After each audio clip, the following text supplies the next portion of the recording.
Ladies and gentlemen, the President of the United States, Donald J. Trump, accompanied by Jorge Mas, owner of the Inter Miami CF, and Lionel Messi.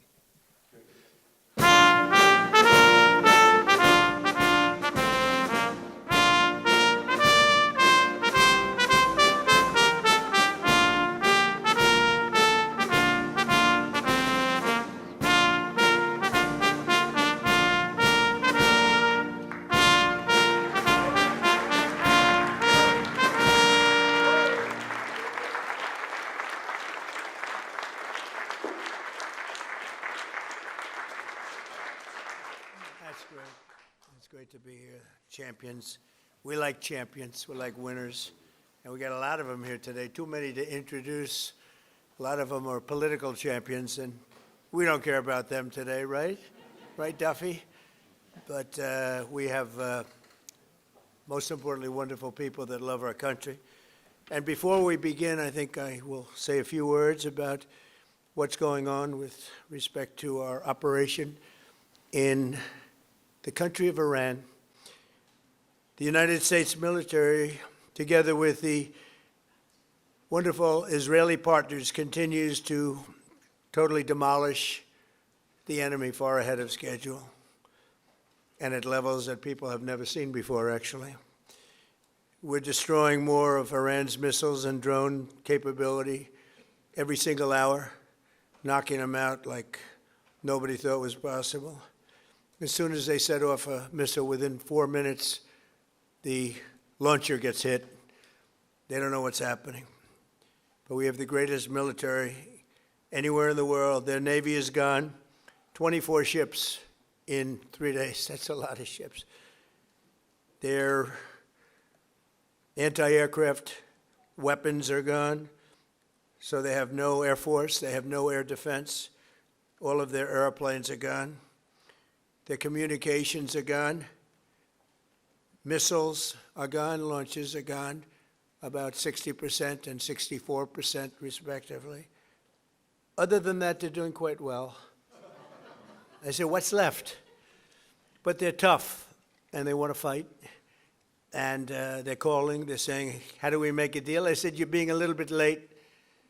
And we want to fight now more than they do.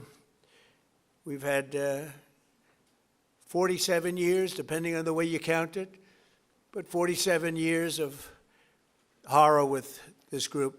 And, you know, when you see somebody walking down the street without their legs, without the arms, whose face is so badly affected and hurt, it mostly came from 95% Soleimani and Iran, and we, other presidents, lived with it. I didn't live with it. And so our people are doing a great job. Again, the greatest military anyone's seen. Thank you.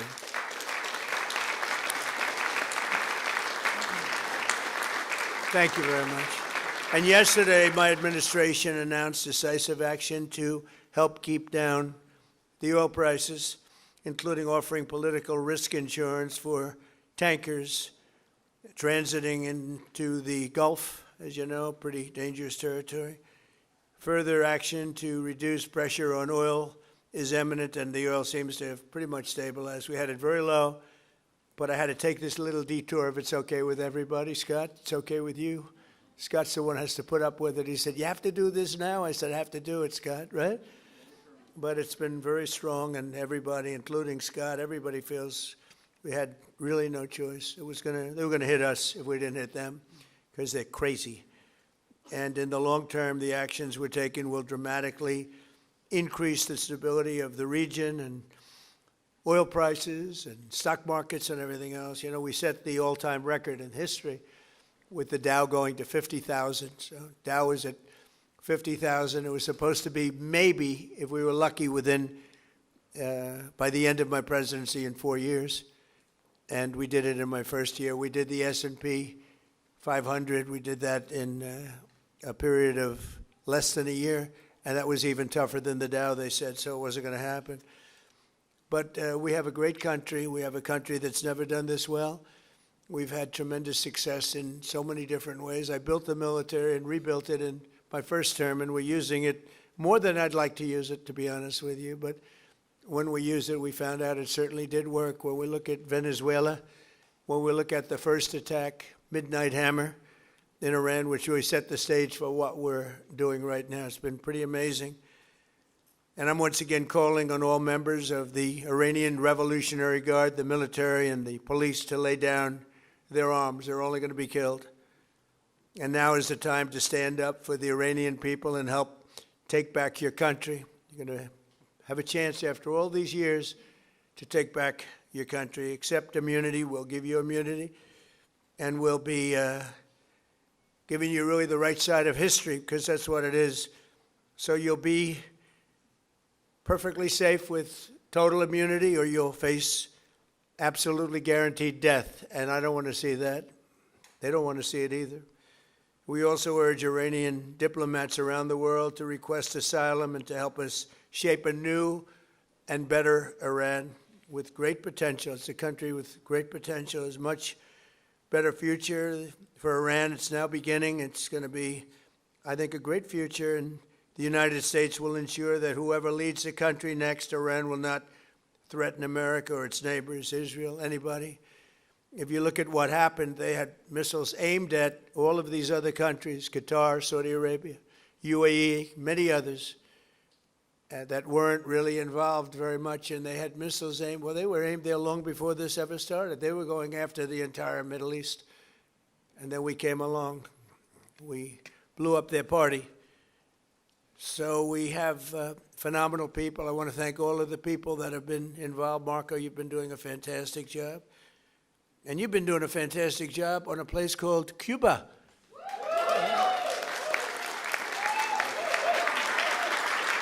Right? Right. And A-Rod came in before. I said, hey, do you want to come up to a little award? He's gone to plenty of award ceremonies. Thank you, A-Rod. Big fan. But what's happening with Cuba is amazing. And we think that we want to finish this one first, but that will be just a question of time before you and a lot of unbelievable people are going to be going back to Cuba. Hopefully not to stay. We want you back, and we don't want to lose you. We don't want to make it so nice that they stay. But some people probably do want to stay. They love Cuba so much. I hear it all the time. That was another one that wasn't supposed to happen. Venezuela is going great. It's been stabilized. We have a wonderful person as your president-elect, Delcy Rodriguez, and she and her staff have been doing a fantastic job working with us. We're taking out hundreds of millions of barrels of oil, and it's going to Houston and various other places where it's being refined, and we're sending them back far more money than they've made in many years, and actually very shortly it'll be more money than they've ever made. And Venezuela is working. So we've had a lot of countries in places that truly love, you would say football, I would say soccer, but these are all countries that love football/soccer. And so I think the group likes it. And if you'd like, you could sit. I know I'm a very exciting speaker, but you can sit down if you'd like, okay? I'm looking at everybody standing. I'm saying, let's sit down. Because we're here to honor these great champions, and we want to take our time, right? Let's get to the reason that we're here, and it's a beautiful reason because we're honoring truly talented people. Today we're thrilled to host the 2025 MLS Cup champions, Inter Miami. Great job.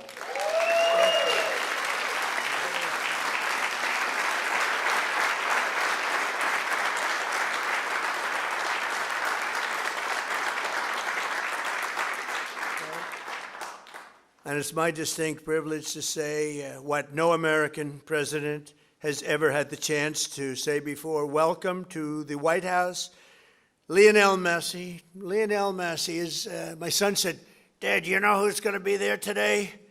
And I said, no, I got a lot of things going on. He said, Messi. I said, really? He's a big fan.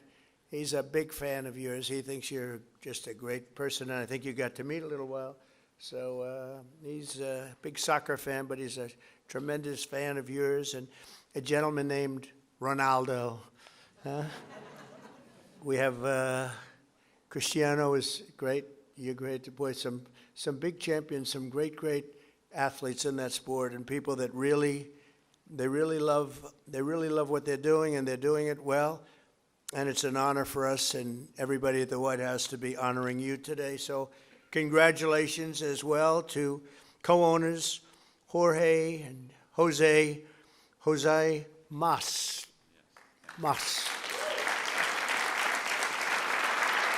Who came from Cuba, right?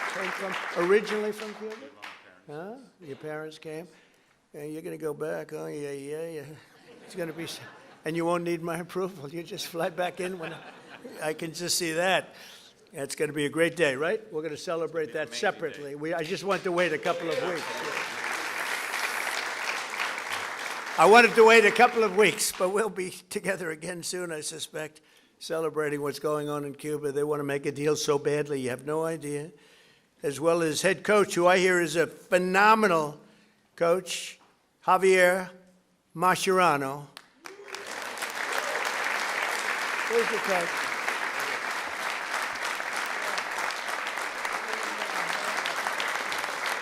I've heard he's a great coach. Well, anybody who wins is a good coach in my book, but I heard you're a hell of a coach. And all of the tremendous players that are just amazing. We're also grateful to be joined by the MLS Commissioner, Don Garber. Don, wherever you're, Don. Stand up, Don. Good job. Good job. As well as proud Miami sports fan, Secretary of State. I'm telling you, he's going to go down as the best Secretary of State in the country's history, Marco Rubio. I don't want him to get too popular. It's true. I don't want him to get too popular. You know, when they get too popular, all of a sudden you see, where's Marco? He's not around anymore. I don't see him. He's doing some job, and your next one is going to be, we want to do that special Cuba. He's waiting, but he says, let's get this one finished first. We could do them all at the same time, but bad things happen. If you watch countries over the years, you do them all too fast, bad things happen. We're not going to let anything bad happen to this country. Also with us are Attorney General Pam Bondi, who's a terrific person and fan. And she's proving how tough she is, and I think the next 3 years she's going to really prove it, right? Huh? Like these people. Secretary Scott Bessent, Lori Chavez de Rima, and Sean Duffy. Thank you, everybody. What a great team. And U.S. Trade Representative, who's done incredible deals, unbelievable, Jamison Greer. Thank you, Jamison Greer.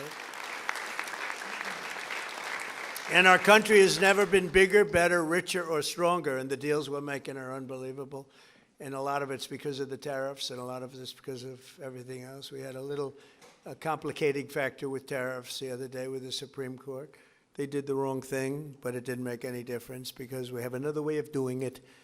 They always have to make it the hard way. Do you know about that? You always have to. Is it like that? It's always got to be the difficult way, right? It's little bit. Huh? Makes you work harder, right? But we're doing great. Our country is doing incredibly well. It's never done like this. I was with the King of Saudi Arabia. He said, a year and a half ago, we thought your country was dead, would never come back, and now you have the hottest country anywhere in the world, which was sort of cool. I'll relate that story, but many leaders say the same thing. We have the hottest country anywhere in the world. 2025 was the record-shattering season for Inter Miami beginning last summer at the historic FIFA Club World Cup, hosted for the first time right here in the USA. So exciting. I shouldn't say this because you'll say I'm old, but I watched Pelé play. He played for the Cosmos. Do you know that? And Steve Ross was a great friend. I don't know how many people remember Steve. He was a legendary businessman. He really started cable and cable TV. He was way ahead of time and ultimately passed away tragically. But he started the Cosmos team, and he wanted to get some good players. So he started with Pelé. I don't know, you may be better than Pelé. Pelé was pretty good. Who's better, him or Pelé? Merci. I agree.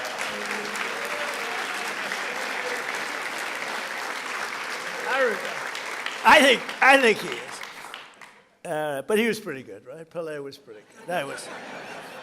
But it was very exciting, and I went to the games. I'd go every once in a while, but soccer just didn't catch on. And then when Steve got ill, it sort of went away, and then it came back, and now it's just turning out to be amazing how it's coming back in this country. But the Cosmos were a very hot team, playing with other teams that weren't so good. But I got to watch Pelé play, and he was something too. In the June group stage of that tournament, these players went toe-to-toe with some of the best teams anywhere in the world.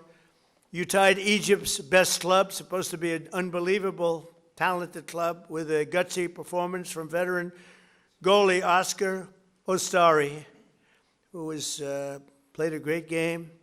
Then you tied the top Brazilian club, wow, thanks to a brilliant goal from one of the greatest strikers of all time, Luis Suarez. Was he? Where is Luis?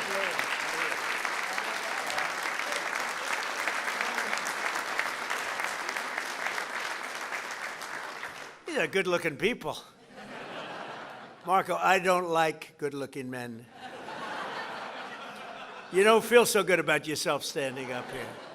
Good-looking people.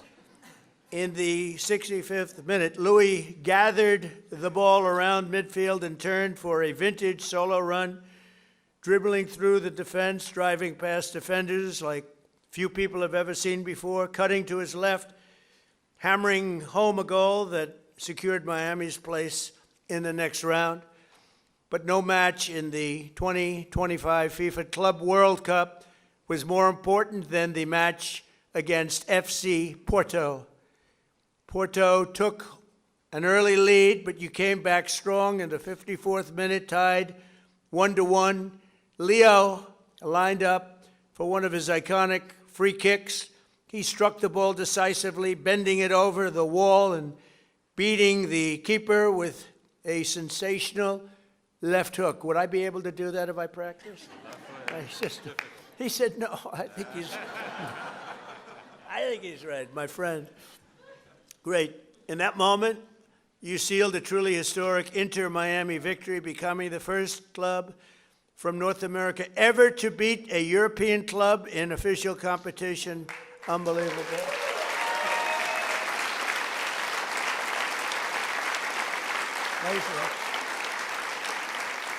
You know, I have to just interject. So, over the years, I love sports, and I've watched my friend A-Rod with George Steinbrenner. I'd sit in his box, just the two of us. He would never have anybody but me. He liked me, right?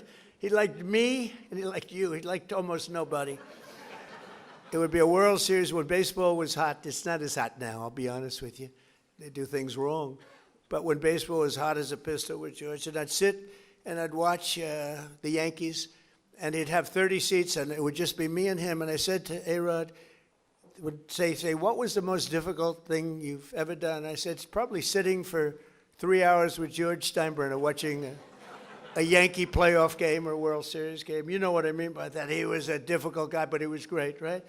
He liked me, I liked him, and we both liked nobody else. And that was a good combination.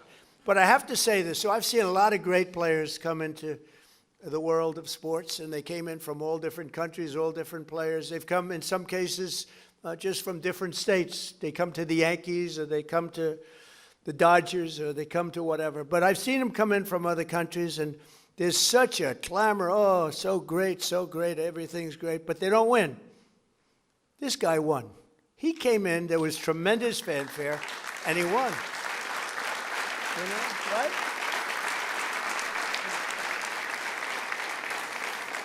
But it's true, they don't win. They come in and, you know, they're great players and they can even play okay, but they don't win. And Leo, you came in and you won, and that's something very hard to do, very unusual. And frankly, there's a lot more pressure put on you than anyone would know, because, you know, you're sort of expected to win, but almost nobody wins. They come in, they're great, they're the best in the world, they get paid a fortune. You came in and you won with all that pressure. That's an amazing tribute, so congratulations. Right? But in that moment, you sealed a truly historic Inter-Miami victory. And think of that, first club ever, North America, to top the so-called European clubs. Pretty amazing thing to do. Returning to the MLS, Inter-Miami built on that incredible momentum, playing a record number of games and scoring a total of 101 goals, the most in MLS history. Is that correct, Mr. Commissioner? Well, that's pretty good. How's Andrew? Is Andrew treating you okay? He's a good golfer, too, actually. People don't know it.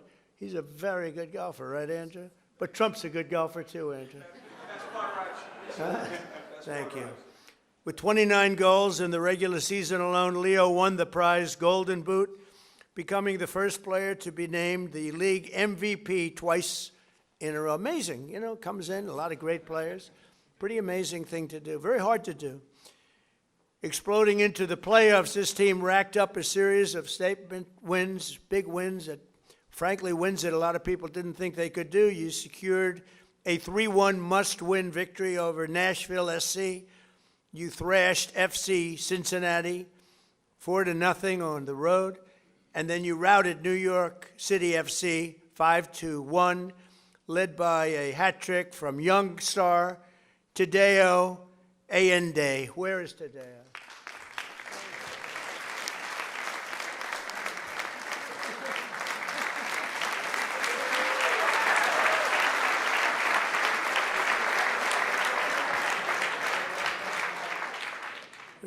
What a group of people. We could have a lot of fun with these guys. You can imagine when they win how they celebrate. We don't want to talk about it.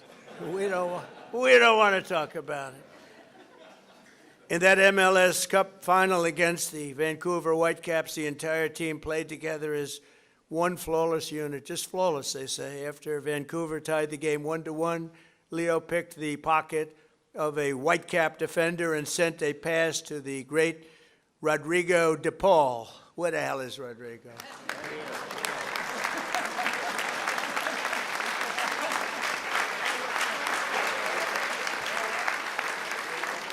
Do you have any bad-looking players? You know? I like the bad-looking guys much better.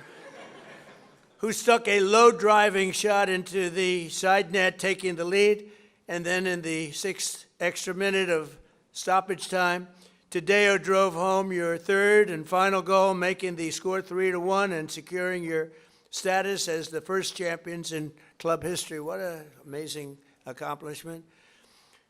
Coach Mascherano became one of the few head coaches to win the MLS Cup finals in his very first year. And Leo claimed the 47th trophy of his storied career. 47th, can you imagine that? The most of all time. That's the most of all time. So Leo is the reigning FIFA World Cup MVP. You could have gone anywhere in the world. You could have chosen any team in the world, and you chose to go to Miami. I don't blame you. The weather's extremely good. Do you go to Doral? You go to Doral and play golf? And I just want to thank you for bringing us all in this ride, because you are hot and talented and a great person. I look forward to seeing many of you on the summer. We're going to be out there in the summer in 2026 FIFA World Cup. And we have a lot of interesting things, because we have the World Cup and we have the Olympics, so we have the 250, you know. And I was responsible for getting the Olympics in my first term. And I was responsible for getting with Johnny. We got the World Cup, and Johnny's a good man. Do we like Johnny? I think so, right? Like you say, yeah, I think so. He's a good guy. But, you know, they're setting records on the World Cup, setting absolute total. I guess many of you guys are going to be in it, but setting records on ticket sales, right? Numbers that, I mean, literally double what anyone's ever done before, so it's good. So they picked the right.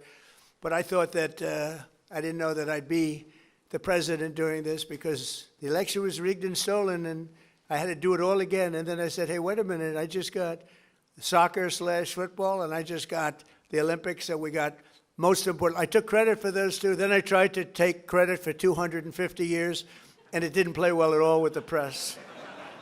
But we're going to have an amazing year. But I just want to thank you so much, Horace, for the job you've done. I've known you for a while, and I've known of you for a long period of time. You are a spectacular man, and please say a few words. Thank you, Mr.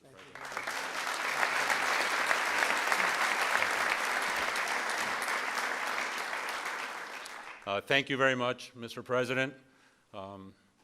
To all these distinguished guests, secretaries, so many friends and supporters, on behalf of myself, my wife Aleida, my brother Jose, and his wife Patty, and my whole family who is here today, with David Beckham, I want to express to you what an extreme honor and privilege it is to be in the People's House, led by you, celebrating in the presence of champions, winners all. Because this championship was very, very well-deserved, greatly played, and you're looking at one of the best teams on the face of the earth standing behind us. And this all became possible because we dared to dream.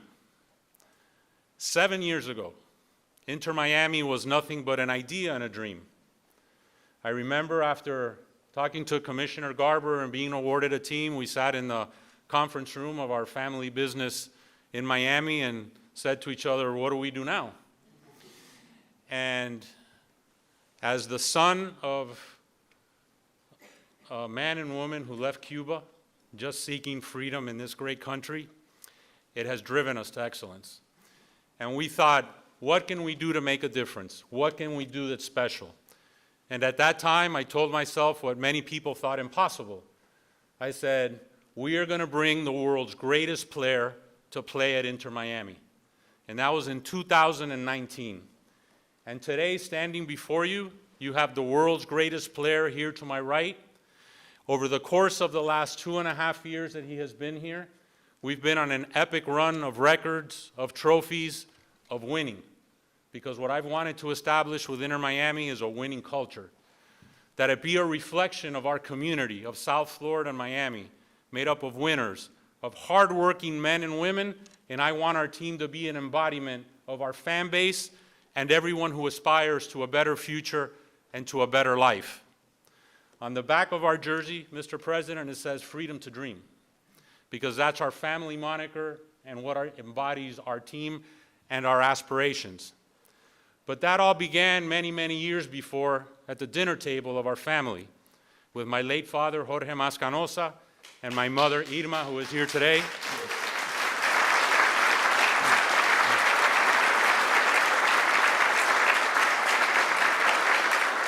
And I speak now in tribute to our parents' generation. And I share that with Secretary Marco Rubio, of men and women who fled communism, who fled tyranny, who wanted a better life for their boys and their daughters and their sons in the future. And at that table was instilled in us that if you work hard and you sacrifice and you dream, it can be possible. And today, standing before you, Inter Miami is one of the world's biggest clubs. Most based on history, but our history has been short. But having a winning culture, having the best-selling jersey on the face of the earth, making a global difference, and not only because of Lionel Messi, but these men standing behind you have changed the culture of football in the United States of America forever.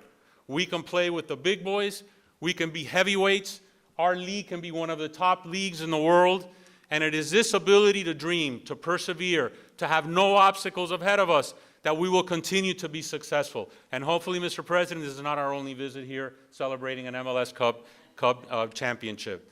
But this team is an embodiment of that. And I want to thank you to be able to express this to you, to so many dear friends, loved ones, and global fans all over the world. We fill stadiums everywhere. We're playing this weekend against DC United at the Raven Stadium in Baltimore, because we'll have a sellout there. We sell out everywhere we go. We open the season in the LA Coliseum with a record crowd. But it is our aspiration to continue breaking barriers, to putting no limits, to making sure that Major League Soccer and Inter Miami over the course of the next few years is considered with the elite of global football. So with that said, Mr. President, thank you. Thanking you for sharing this championship with us, that we can share it with our families in the People's House and we can share it with the world. Thank you. Thank you very much.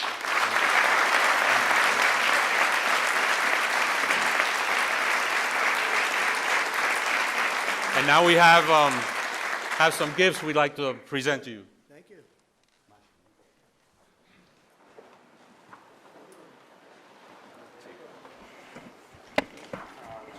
that says USA 250 on the front, which we have on our jersey. And this is Trump 47. And Lionel Messi's number 10 is a best-selling jersey in the world.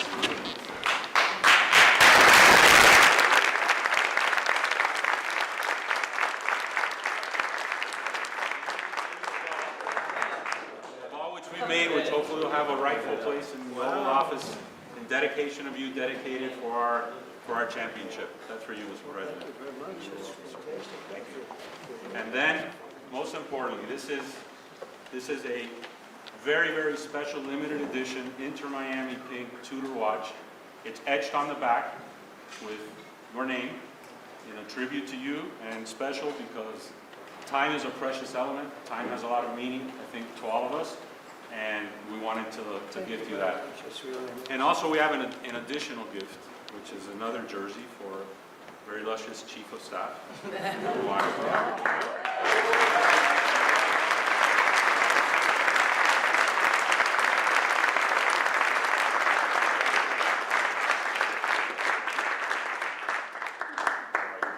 So we do have her jersey somewhere. It says Chief of Staff, number 32.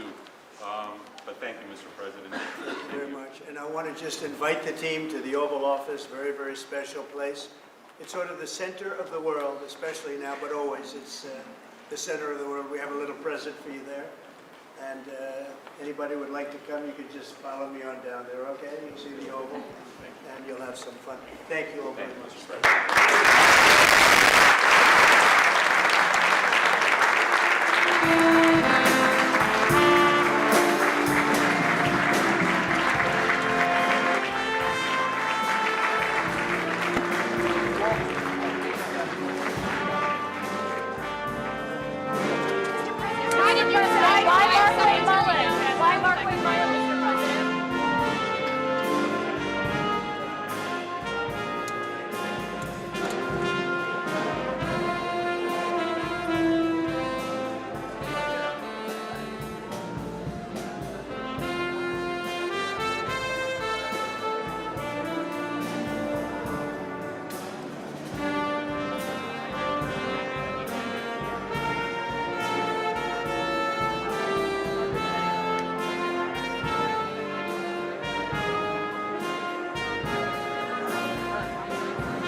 Sorry, I can't see where I'm going.